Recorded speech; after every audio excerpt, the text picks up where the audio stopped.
gustaría inventar un país contigo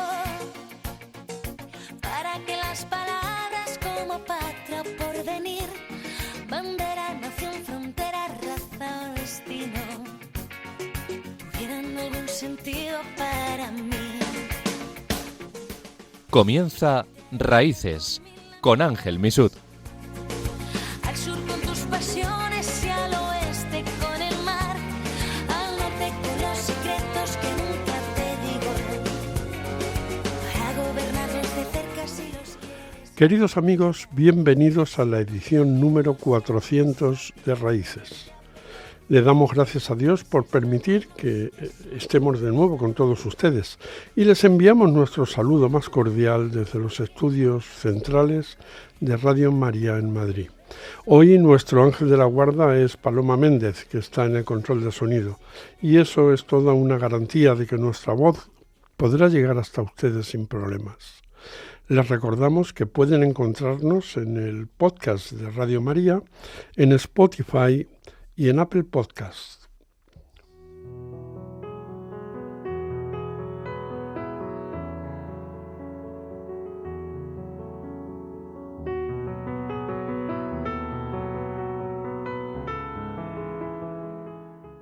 Hoy, 8 de agosto, la Iglesia celebra la memoria de Santo Domingo de Guzmán, fundador de la Orden de los Predicadores.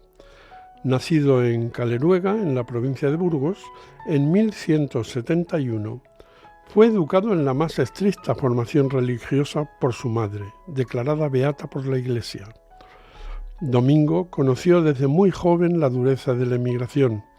A los 14 años marchó a Palencia a vivir con un tío sacerdote con el que trabajaba y estudiaba.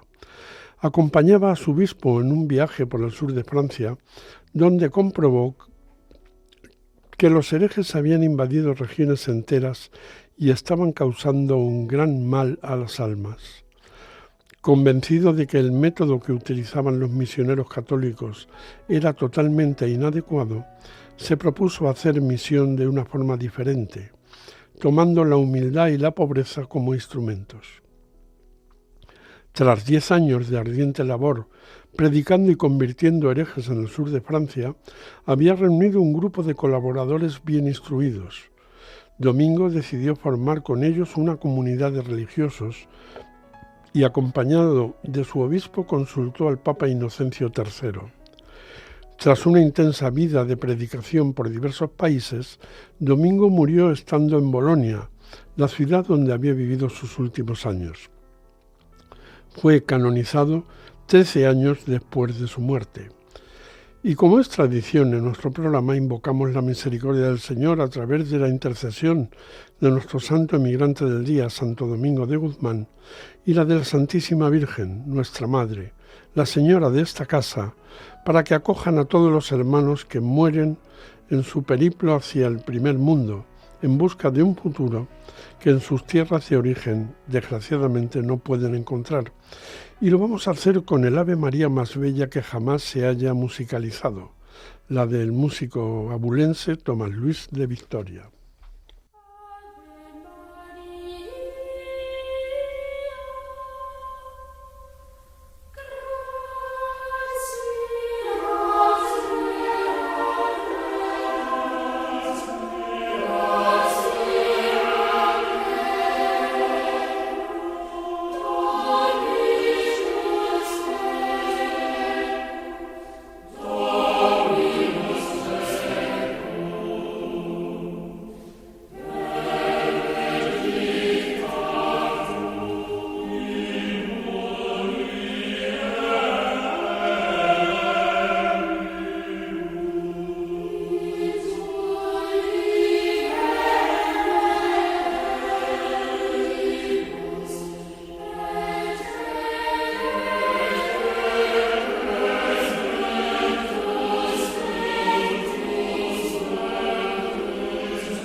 Queridos amigos, están ustedes en Raíces, el programa sobre migraciones que Radio María emite en la tarde de los sábados. En nuestro programa de hoy vamos a afrontar una serie de opiniones preconcebidas que se vienen a convertir en una suerte de mantras que se repiten en nuestra sociedad hasta la saciedad en relación con la inmigración y sin que tengan ningún fundamento real. Este análisis lo vamos a realizar con datos reales y de la mano de un gran experto, catedrático de Sociología en la Universidad Carlos III de Madrid. En este momento queremos anticiparles que hoy no vamos a hablar de los terribles hechos sucedidos en Ceuta hace una semana, porque el tema merece un programa específico, dada la gravedad que conlleva. Lo sucedido la pasada semana en Ceuta no es en sí mismo un hecho migratorio. Lo que ha sucedido es un hecho político que ha utilizado la inmigración como instrumento. Ha sido un aviso a nuestro gobierno de la capacidad que nuestro amigo del sur tiene para vulnerar nuestras fronteras siempre que nuestra política no se someta a lo que ellos desean. Un aviso que llega tras una visita de nuestro presidente del gobierno a Argelia, enemigo tradicional de Marruecos, y de la concesión de la nacionalidad española a los saharauis que ya la tuvieron antes de nuestra entrega del Sáhara Occidental a Marruecos, otro de los puntos sensibles de nuestro vecino. Nuestro presidente afirma que la invasión de Ceuta estuvo organizada por las mafias. Todo el mundo sabe que no es así, y él también lo sabe perfectamente, porque no existe ninguna mafia que tenga la capacidad para movilizar a más de 70.000 personas y hacerles jugarse la vida vulnerando una frontera.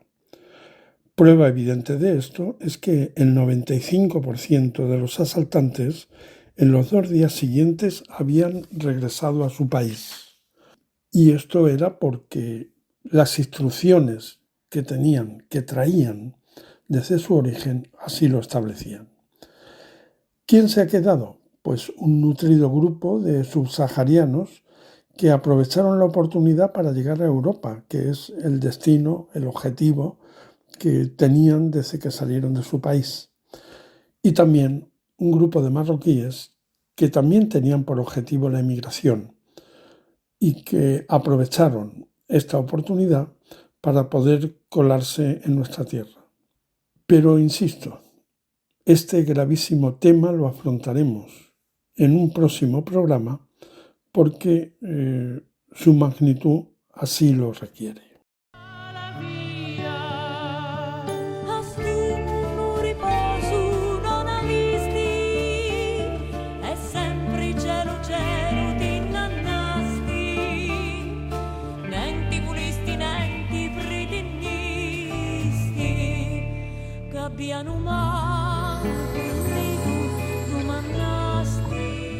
Queridos amigos, están ustedes en Raíces, el programa sobre migraciones que Radio María emite en la tarde de los sábados. Don Jesús Javier Sánchez Barricate es profesor de la Universidad Carlos III de Madrid, es catedrático de Sociología y un verdadero experto en cuestiones migratorias al que agradecemos profundamente que haya querido compartir con nosotros este tiempo de radio. Don Jesús, muchas gracias por acompañarnos en Raíces. Encantado de estar aquí en esta casa. Don Jesús, nunca habíamos tenido tantos inmigrantes y a la vez nunca había habido tanto rechazo. ¿Qué es lo que está sucediendo?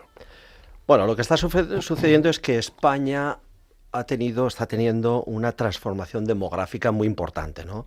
Si a finales del siglo XX en España apenas no llegaba al 2% de la población que era extranjera, en la actualidad está en torno al 14%, ¿no? Es decir, en la actualidad aproximadamente 1 de cada 5 personas que viven aquí ya ha nacido en el extranjero. Entonces es un cambio profundo, rápido, y es lógico que eso suscite inquietud, ¿no? Y hay muchos ciudadanos que se incomodan pues al ver en sus barrios vecinos con otras costumbres, con otra lengua, con otras prácticas religiosas, ¿no? Y esa es una inquietud, a ver, que es una reacción natural, ¿no? Que conviene comprender antes de juzgar.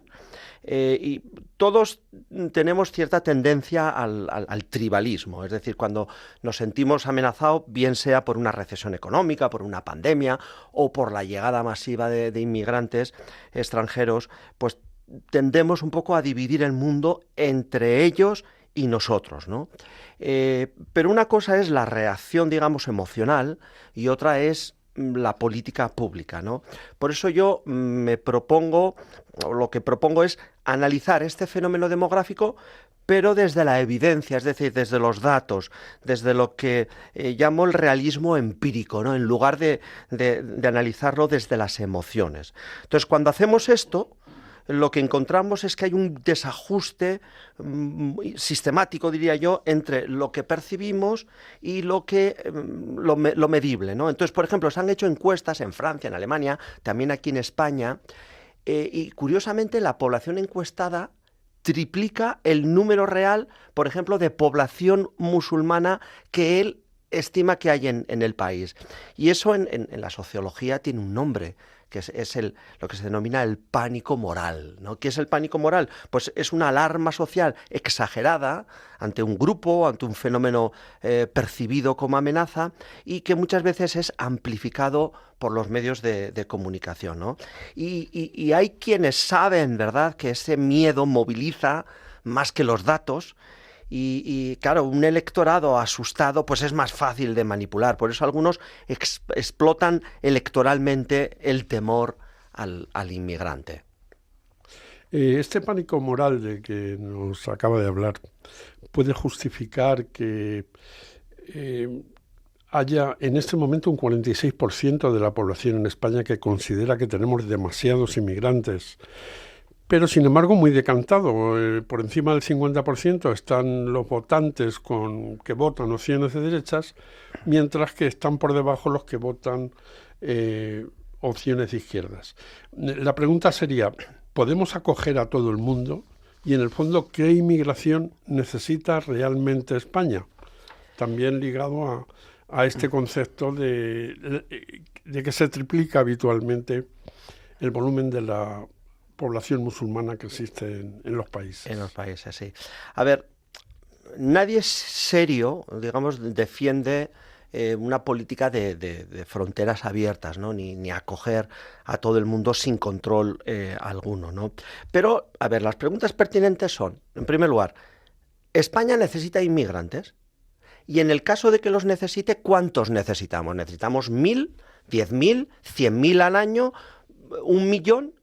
Esto no lo responde nadie, ¿no? Pero antes incluso de responder a esta pregunta tenemos que ser muy claros de qué es lo que genera desarrollo y prosperidad, que eso es importante, ¿no? Entonces, para progresar hace falta una serie de ingredientes. Hace falta, en primer lugar, tener seguridad jurídica, que haya instituciones que protejan los derechos de las personas, la propiedad privada, que haya disponibilidad de energía abundante y barata, que se invierta en capital humano, en educación y en sanidad, porque el recurso más importante que tiene cualquier país es precisamente su población, una población que esté sana, que esté bien educada. Y después es muy importante que haya crecimiento de la población. Si no hay cualquiera de estos bloques que acabo de denunciar, no habrá desarrollo económico. El desarrollo económico será mucho más lento. ¿Por qué importa tanto el crecimiento de la población? Pues porque el desarrollo económico está basado en el conocimiento. ¿Y quién genera conocimiento? El conocimiento lo generan las personas. Pero las personas tenemos una capacidad limitada, ¿no? Una capacidad intelectual limitada. Por lo tanto, en un país donde haya más gente, habrá más ideas, siempre y cuando, evidentemente, en ese país haya libertad, ¿no? Libertad económica. Las infraestructuras, por ejemplo, que son necesarias para el desarrollo económico, es imprescindible, son muy caras y es imprescindible que haya más gente para poderlas sostener. Además, en una población grande, las empresas generan economías de escala. Entonces, en España tenemos un problema muy serio, y es que nacen aproximadamente la mitad de los niños que deberían nacer simplemente para que se produzca el reemplazo generacional, es decir, para que los que nacen sustituyan a los padres, ¿no? Entonces, en la actualidad, cada año aproximadamente hay unos 200.000 fallecimientos más que nacimientos entre la población española. Es decir, es como si cada año en España desapareciera una ciudad del tamaño de San Sebastián en el País Vasco, exclusivamente de españoles. Entonces, claro, hay que ser consciente de esta realidad. Entonces, con el nivel de fecundidad que hoy tenemos, simplemente para mantener el tamaño de la población de España, necesitaríamos un saldo migratorio neto de aproximadamente 260.000 personas al año. Eso es lo que necesitamos si queremos no perder población. Si no hubiera inmigración, en medio siglo España se reduciría a la mitad de habitantes, con las consecuencias que eso tendría para el desarrollo, el freno del desarrollo económico. Algunos dicen, bueno, pero es que podemos revertir esta situación incrementando la natalidad. Cuidado, este es un tema que requeriría otro programa concreto y no quiero extenderme, pero me gustaría apuntar que en el corto plazo no es posible revertir los actuales niveles de fecundidad. Por ejemplo, en Hungría, cuando en el año 2010 llega Orbán, el presidente Orbán, al poder, llevó a cabo una serie de políticas muy generosas de ayuda a las familias, que eso está muy bien, pero que tuvo resultados muy modestos. No llegaron, desde luego, se quedaron muy lejos del nivel de reemplazo generacional. Por lo tanto, el debate real no es inmigración sí o no, es si queremos o no una España cada vez más vacía y más envejecida. Yo no quiero eso. Yo quiero una España que crezca, que se rejuvenezca. Entonces, ¿y qué inmigración necesitamos? Entonces, hay personas que sueñan con un inmigrante imposible. Es decir, queremos un inmigrante que no desentone, que tenga nuestro mismo color de piel, que hable nuestro idioma, que profese nuestra misma religión, que tenga nuestras mismas costumbres, ¿no? Que se integre ya de la noche a la mañana y que además traiga un título universitario, ¿no? Entonces, la pregunta ¿es esto realmente realista?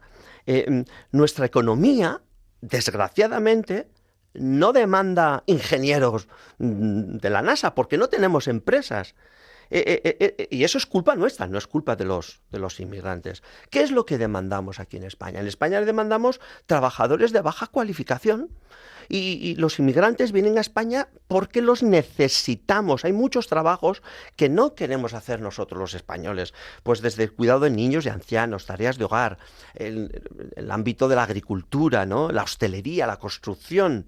Y gracias a ellos, muchos españoles cualificados, especialmente mujeres, luego hablaremos de ello, quedan liberados, ¿no? para poder hacer tareas de mayor valor añadido. Entonces, antes de aspirar a traer talento extranjero, España debería garantizar las condiciones necesarias para retener al propio, porque son decenas de miles los universitarios españoles o residentes en España que emigran todos los años al extranjero porque aquí no encuentran oportunidades laborales con su formación. Por lo tanto, los que vienen porque les necesitamos y vienen a hacer los trabajos que nosotros no queremos hacer. Ayer, sin ir más lejos, tenía una reunión con una empresa situada en la España, lo que denominamos la España vaciada, y me manifestaban la dificultad que tienen para encontrar hombres que quieran trabajar. Y resulta que tenemos algo menos de un 10%, que es una burrada en una situación como la actual. Y además se viene repitiendo que todos los días 1.600.000 personas no van al trabajo en España. Por absentismo. Por absentismo, exacto.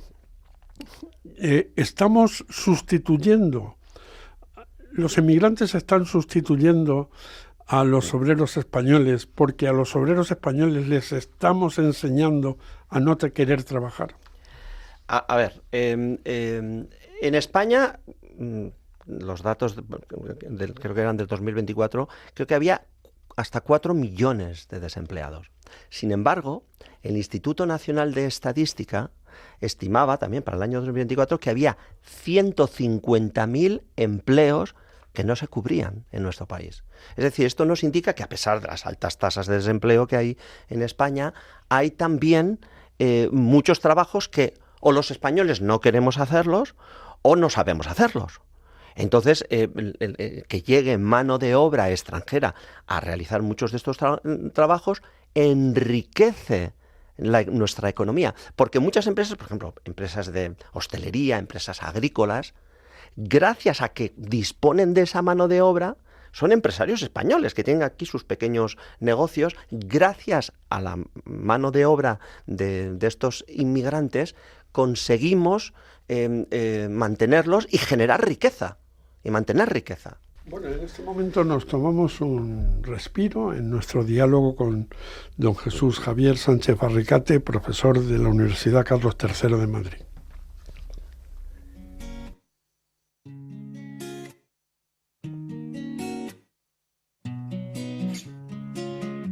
Quizá no fue coincidencia encontrarme contigo. Tal vez esto lo hizo el destino. Quiero dormirme de nuevo en tu pecho y después me despierten tus besos. Tu sexto sentido sueña conmigo. Sé que pronto estaremos unidos. Esa sonrisa traviesa que vive conmigo. Sé que pronto estaré en tu camino. Sabes que estoy colgando en tus manos. Así que no me dejes caer. Sabes que estoy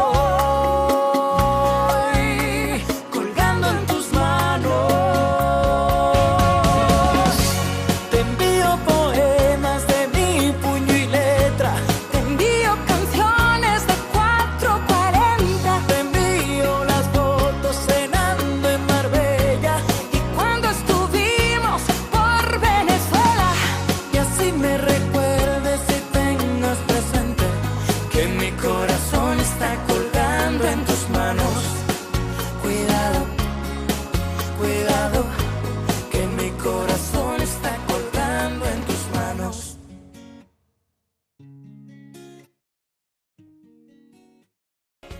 Queridos amigos, están ustedes en Raíces, el programa sobre migraciones que Radio María emite en la tarde de los sábados. Dialogamos con don Jesús Javier Sánchez Barricate, profesor de la Universidad Carlos III de Madrid. Don Jesús, antes, en una de sus respuestas, refiriéndose concretamente al tipo de migración que queremos, pues ha salido a la luz otro de los mantras que se mueven en nuestra sociedad, en el sentido de que solo los que comparten lengua, religión o forma de sentir serán capaces de integrarse plenamente. Pero sin embargo, la inmigración que está viniendo es en parte así, pero en parte no.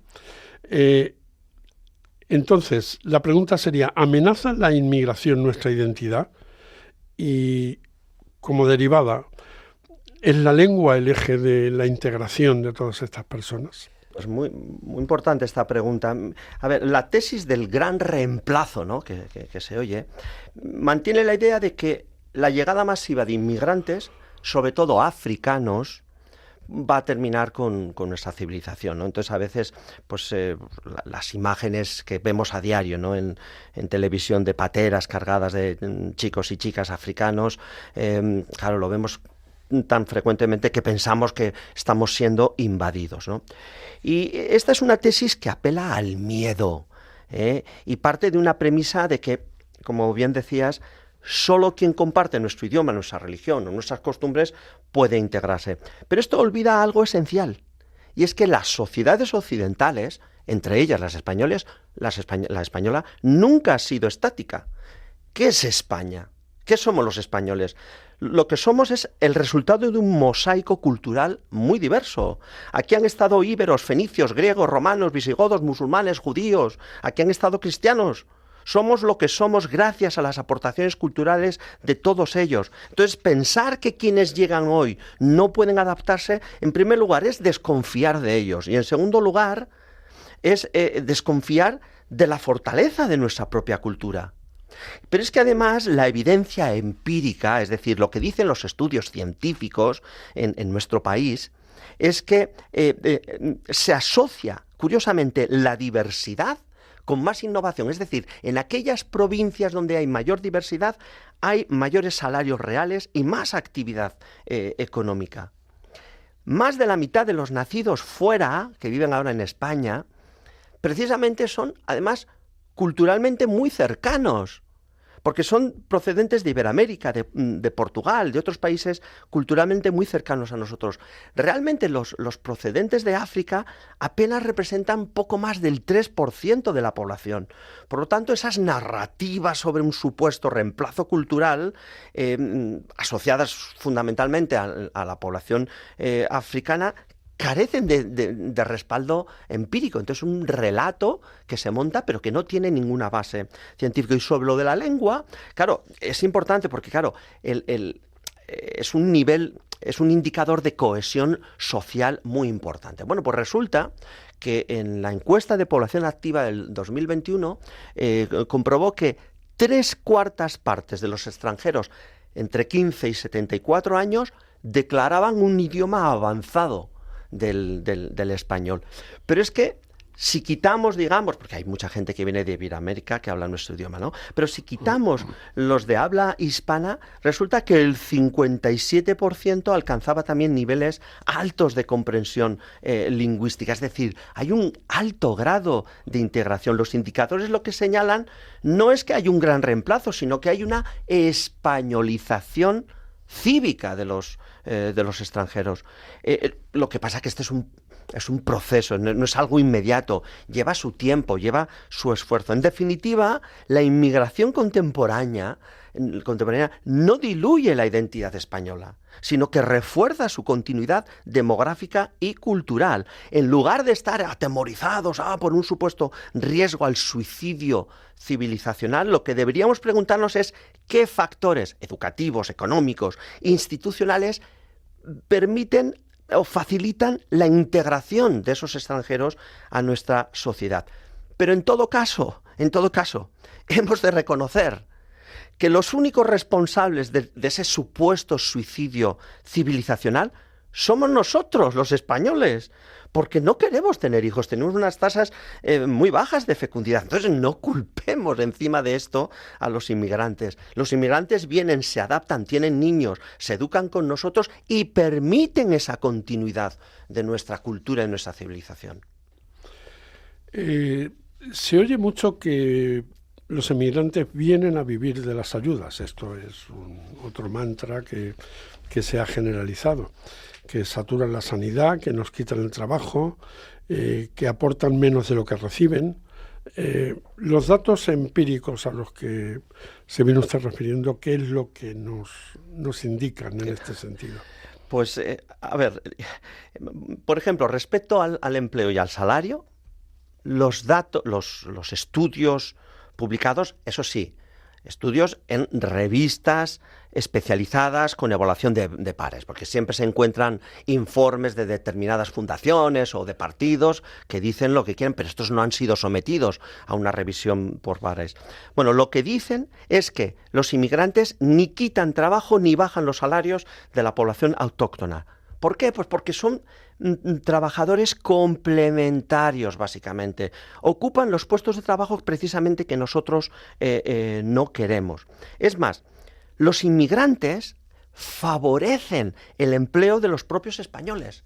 Por ejemplo, gracias a que vienen muchos millones de inmigrantes, el consumo se incrementa. Y eso permite que aumenten los puestos de trabajo que muchas veces son ocupados por nacionales.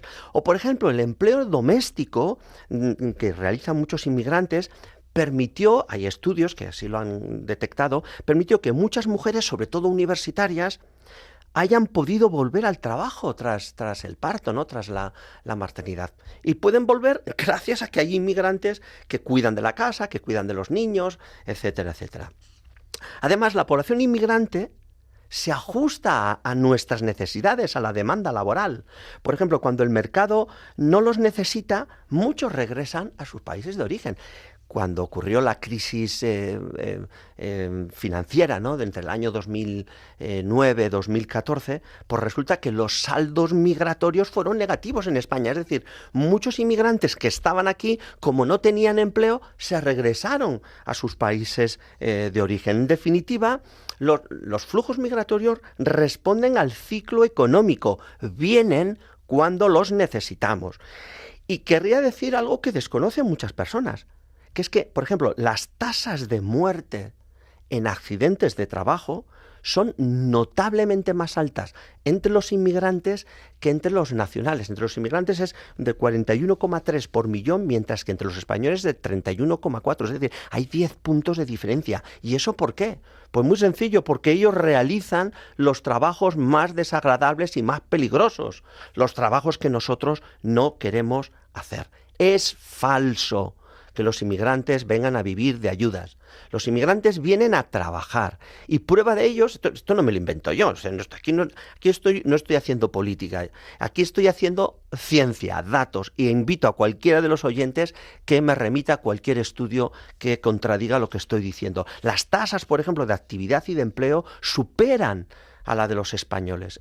Es falso, por lo tanto, que vengan a vivir de ayudas públicas. No existen ayudas exclusivas para extranjeros. El artículo 14 de nuestra ley de extranjería solo da acceso a estas ayudas a quien tiene la residencia legal, en igualdad con los españoles. Entonces me podrían decir, bueno, pero entonces ¿reciben en proporción más ayuda los extranjeros que los españoles? Y la respuesta es sí, pero reciben más ayuda porque son más pobres. No por ser inmigrantes. Las tasas de pobreza son mucho más elevadas entre la población inmigrante. Por ejemplo, entre la población infantil, el 78% de los menores de origen marroquí están en situación de pobreza, el 43% de los rumanos o el 34% de los ecuatorianos. Son tasas mucho más altas que la de los autóctonos, donde esas son altas, pero es del 19%, no del 78%. A ver, yo me he tomado la molestia de hacer números. En el año 2023, lo que gastamos en los inmigrantes, tanto legales como irregulares, en los programas estos de garantías de ingresos, de acogida, fue el 0,27% del gasto público. Repito, el 0,27% del gasto público. En fin, no podemos concluir que nos estén arruinando. El otro día salieron ufanos en el Parlamento de Aragón diciendo que habían quitado la paga de 17 euros semanales que daban a los menores. 17 euros. ¿Para qué tienen con 17 euros? Para comprarse algún refresco y alguna bolsa de pipas, porque con 17 euros no da para mucho más. Recargar el móvil. Y recargar el móvil para poder hablar y mandar un mensaje de tranquilidad a sus padres, ¿no? En fin, yo querría entrar en un argumento que yo sé que preocupa a muchos oyentes de esta emisora, ¿no? Porque algunos apelan desde la sensibilidad cristiana, apelan al ordo amoris, ¿no? Es decir, el orden en el amor que decía San Agustín, ¿no? Un poco para defender que la solidaridad debe ir primero a los nuestros, a los cercanos, ¿no? Pero esto, desde mi punto de vista, encierra un falso dilema, ¿no? ¿Por qué? Porque atender las necesidades básicas de quien llega no obliga a desatender nuestros hijos. Es decir, no estamos quitando el pan a nuestros hijos para dárselo a los de fuera. No es ellos o nosotros. Es más, en una sociedad tan envejecida como la española, resulta que muchas de las prestaciones que disfrutamos los españoles, pensionistas, programas de dependencia, son posibles cada vez más gracias a las cotizaciones que aportan los inmigrantes. En el tema de la sanidad, que también es un tema muy sensible, pues resulta que la población extranjera usa menos la sanidad que los españoles, no la usan más. A ver, los extranjeros no son supermanes ni superwomen. Los extranjeros son como nosotros y enferman como nosotros. Bien, pero cuando controlamos por la edad y el sexo, resulta que las tasas de visitas a los médicos, las tasas de hospitalizaciones y la de consumo de fármacos son inferiores. Es justo al contrario de lo que se dice. Entonces, excluir a los inmigrantes, incluso a los irregulares, ¿no?, de los servicios médicos, yo creo que es un disparate, pero incluso por nuestro propio interés. ¿Por qué? Porque nosotros lo que queremos es que la población que viene, que está aquí, que sea una población sana, que esté sana. ¿Por qué? Porque una población sana es mucho más productiva, va a ir a trabajar más. Luego, el control de las enfermedades contagiosas también nos protege a nosotros.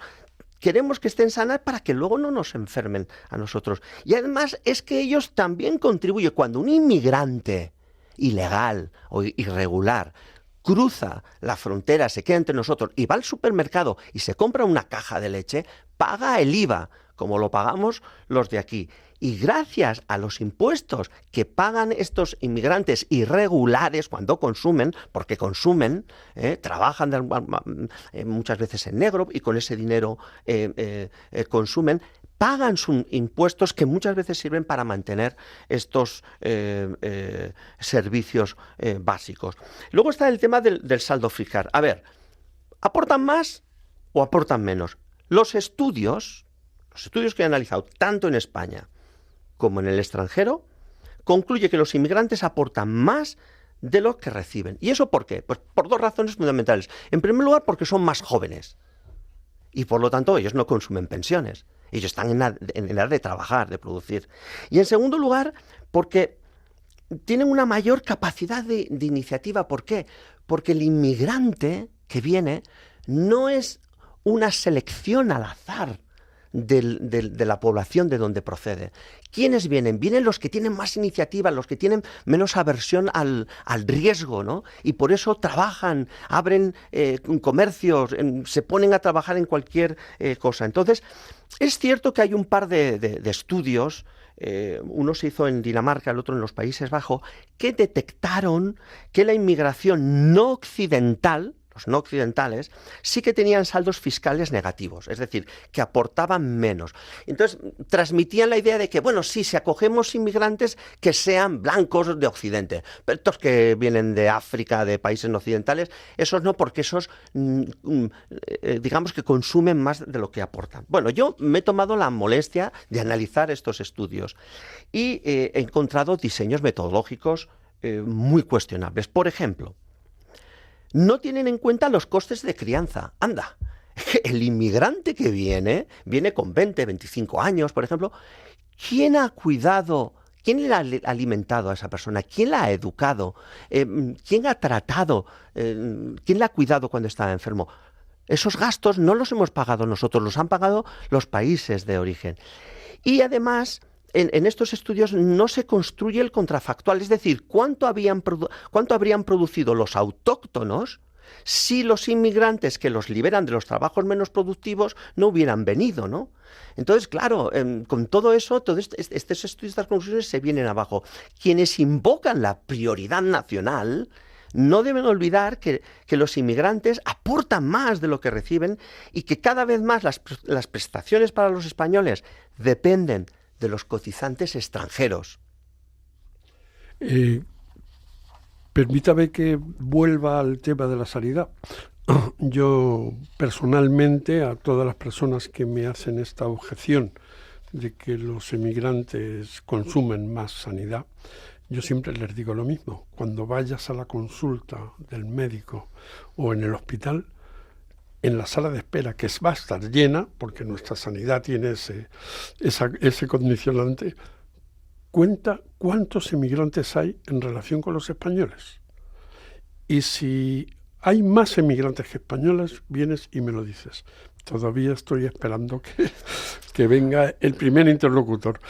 La pregunta que quería hacer, si esto es una evidencia constatable, porque hay muchos datos que usted nos ha ofrecido, que son consecuencia de estudios que no están al alcance del más común de los mortales, pero ver lo que tiene a su alrededor sí lo tiene todo el mundo.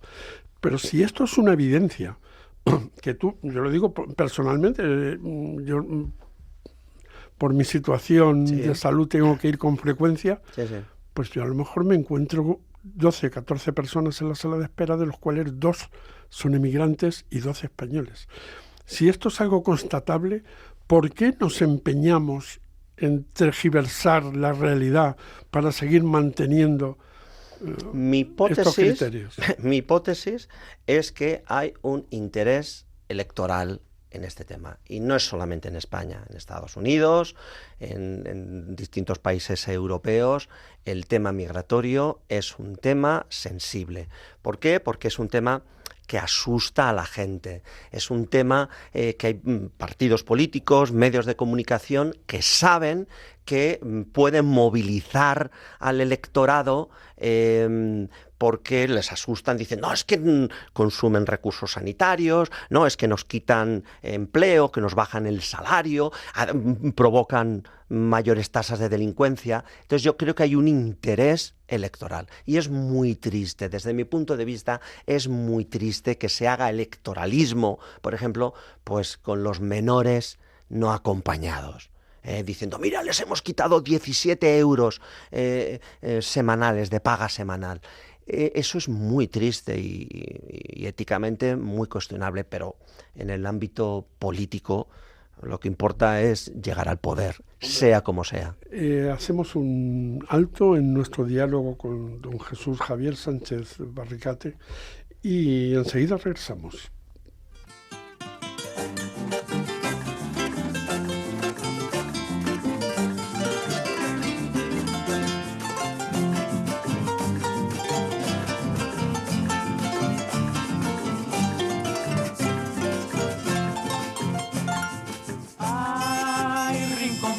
Donde nací, ay, tierra de sol, tierra de amor, tienes luna llena sin igual, noches estrelladas, cielo azul, ay, tu amanecer y atardecer, ay, tu anochecer primaveral.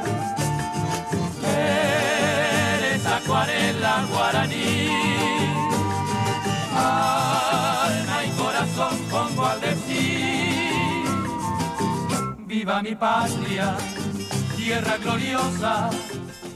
Queridos amigos, están ustedes en Raíces, el programa sobre migraciones que Radio María emite en la tarde de los sábados. Continuamos nuestro diálogo con don Jesús Javier Sánchez Barricate, profesor de la Universidad Carlos III de Madrid, catedrático de Sociología. Don Jesús, permítame que le plantee otro mantra que se repite hasta la saciedad, y es un referente histórico, la emigración española que acudió a esa recuperación de posguerra en Europa después de la Segunda Guerra Mundial. Se decía que llegaban siempre con documentación y con contrato, y sin embargo, personalmente todo lo que he podido constatar es que era inmigración irregular. ¿Qué nos puede...? Tenemos una memoria muy corta, ¿eh? En los años 60 la inmigración a Europa fue irregular en un porcentaje que, según los estudios, varió entre el 40 y el 68%. Muchos marchaban como turistas y luego se quedaban y regularizaban los papeles. Algunos incluso cruzaban la frontera verde. No sé si has escuchado el tema de la frontera verde. ¿La frontera verde qué era? Eran los campos de Alemania, porque no podían cruzar por la frontera, no tenían los papeles, entonces se iban por los campos para cruzar. Aparte que en España después de de la Guerra Civil, muchos españoles huyeron a Francia por los Pirineos, ¿no? Entonces, cerca de 1 millón de españoles se fueron como turistas y alargaron su estancia y luego regularizaron su situación. Es decir, lo que hoy hacen muchos iberoamericanos, ¿no? Que entran por el aeropuerto de Barajas con visado de turista y luego se quedan e intentan regularizarse, ¿no? De hecho, más de 9 de cada 10 personas en situación irregular en España son iberoamericanos, es decir, gente culturalmente cercanos a nosotros. Incluso, diría yo, algunos serán familiares nuestros, de nuestros antepasados que emigraron. Entonces, aquellos españoles que emigraron también sufrieron prejuicios. Aquellos españoles también abrieron sus casas regionales y asociaciones. Yo cuando fui a estudiar a Estados Unidos me fui a celebrar los Sanfermines en la Casa de España en San Francisco y allí me junté con pastores navarros que habían emigrado en los años 70 como pastores a Arizona, ¿no? Y que luego ya habían hecho su vida y que tenían esa morriña y iban a celebrar. Pues ahora lo mismo hacen los inmigrantes. Quien reprocha que los inmigrantes hagan eso debería recordar que nuestros antepasados también lo hicieron. Entonces, esta experiencia histórica, que a menudo olvidamos, debería hacernos reflexionar y animarnos a abordar las migraciones contemporáneas con una mayor sensibilidad política, ¿no? Además que, me gustaría recordar, una vez más, hay que deshacer una imagen falsa, que es que, pese a la fuerza mediática, ¿no?, de las pateras, el origen africano es una parte muy pequeña de la regularidad. La inmensa mayoría son iberoamericanos que vienen a través del aeropuerto. Al revés, es que la frontera sur se ha vuelto una de las más mortíferas del mundo, ¿no? Según organizaciones que hacen un seguimiento, se estiman que 10.500 personas, algunos incluso niños, murieron en el mar en 2024. Entremos ahora, si le parece, en un aspecto bastante sensible. ¿Existe una invasión musulmana? ¿Y cómo se están integrando esta población? Una invasión musulmana en España, fundamentalmente proveniente de Marruecos. En Europa se habla incluso. Mientras que en Europa, en Alemania vienen de Turquía. En Francia vienen de Argelia, en Italia vienen de Albania. Sí. ¿Está existiendo esa invasión? Con los datos en la mano, hablar de invasión islamista yo creo que es totalmente desproporcionado y seguramente interesado. A ver, según los datos del Centro de Investigaciones Sociológicas, las distintas encuestas que se hacen, entre el 2 y el 3% de la población en España se identifica con la religión musulmana. Se estima que aproximadamente el 5% es población que procede de países de mayoría musulmana, no tienen por qué ser todos musulmanes, ¿no? Pero, es decir, estamos hablando de en torno a 2-5% de la población. Entonces, la invasión musulmana yo creo que es una construcción política y mediática. Y respecto a esta inmigración, tengo que decir que hay luces y sombras, pues como en todo, ¿no? Las luces es que la mayoría de los estudios muestran que con el tiempo, sobre todo en las segundas generaciones, porque esto lleva tiempo, lleva esfuerzo, las familias musulmanas se van acercando a los valores democráticos y a las costumbres del país. Y aunque algunos investigadores detectan, ¿no?, una religiosidad pues más tradicional, la inmensa mayoría rechaza cualquier forma de violencia, porque una cosa es ser practicante musulmán y otra muy distinta es ser un yihadista, ¿no? Las sombras, porque también tienen las sombras, es cierto que tanto en España como en Europa, los estudios que he tenido la ocasión de analizar, indican que la población procedente del Magreb sí que enfrentan problemas o barreras de integración más que otros inmigrantes procedentes de otras regiones. Y eso es bueno conocerlo, ¿no? Barreras que se manifiestan en el acceso al empleo, al aprendizaje del idioma, la participación cívica o la confianza, por ejemplo, en instituciones como la policía, el sistema político. Es decir, a igualdad de nivel educativo, digamos que sus resultados, múltiples indicadores, son sistemáticamente peores. Pero bueno, eso lo tenemos que saber y lo que tenemos que hacer es poner medidas para que, sobre todo en las zonas donde el porcentaje de esta población sea mayor, medidas para facilitar la integración. Algunos municipios, es decir, yo por ejemplo soy de la Ribera de Navarra y en la Ribera de Navarra, en Murcia, son zonas que congregan un elevado porcentaje de población magrebí. Pero esto no es por casualidad, sino porque ahí se ofertan los empleos agrícolas que los españoles no queremos hacer. Y gracias precisamente a esta mano de obra magrebí, muchas empresas españolas del sector agroalimentario permanecen abiertas y generan riqueza. Sin estos inmigrantes, muchos de estos pueblos se despoblarían. Por lo tanto, no están invadiendo, acuden allí donde hay trabajo. Don Jesús, para terminar, quiero tocarle un tema en el que usted ha profundizado muchísimo a través de sus estudios, y le voy a pedir una respuesta no muy larga, porque al mismo tiempo le quiero proponer en un futuro un programa dedicado a esto. Vamos a hablar de la delincuencia. ¿Delinquen más los inmigrantes que los españoles? ¿Hay una relación entre inmigración irregular y delincuencia? Pues mira, este es un tema que desde hace años venía escuchando y leyendo en muchos medios de comunicación, de radio, televisión y medios escritos. De manera machacona, los periodistas vinculan inmigración con delincuencia. Y entonces esto me llevó a decir, bueno, vamos a ver qué es lo que dicen los datos. Recogí información del Instituto Nacional de Estadística y lo que encontré fue que la delincuencia es un factor, es una variable que depende mucho del sexo y de la edad. Delinquen mucho más los varones y delinquen mucho más los jóvenes. Y da la casualidad de que los inmigrantes son en una proporción mucho mayor jóvenes y varones. Por lo tanto, no podemos comparar. Para poder comparar las tasas de delincuencia de poblaciones con estructuras demográficas diferentes, hay que aplicar lo que denominamos, lo que yo enseño a mis alumnos, que son procesos de estandarización. Pues resulta que cuando se estandarizan las tasas, las diferencias, la brecha entre las tasas de los extranjeros y la de los españoles se reduce a la mitad. Simplemente estandarizando.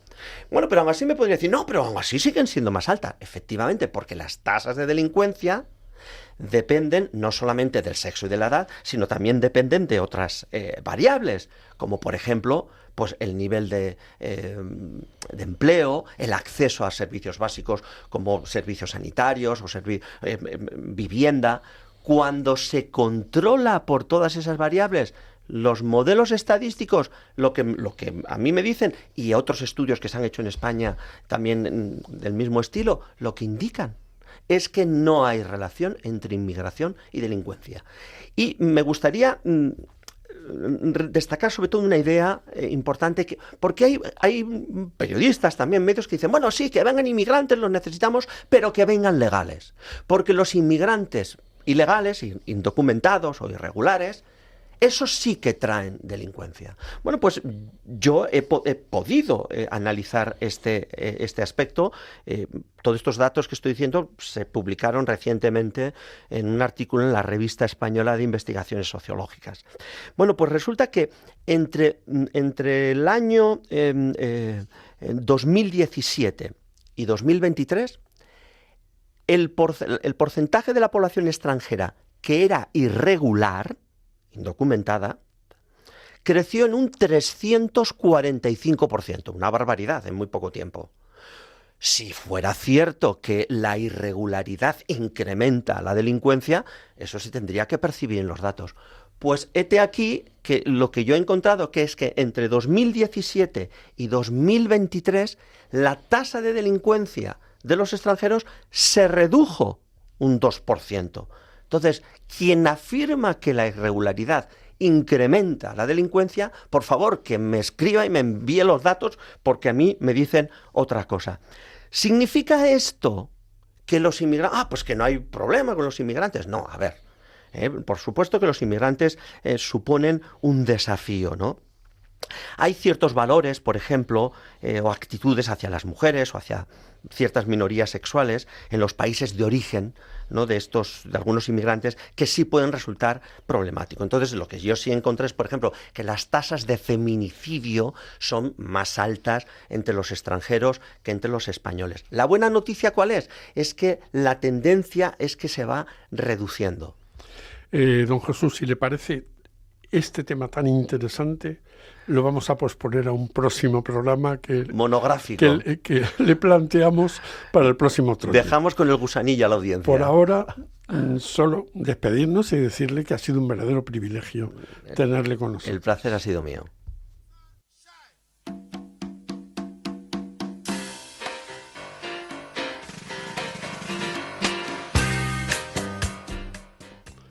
Queridos amigos, el tiempo es inexorable y nuestro programa debe llegar a su fin.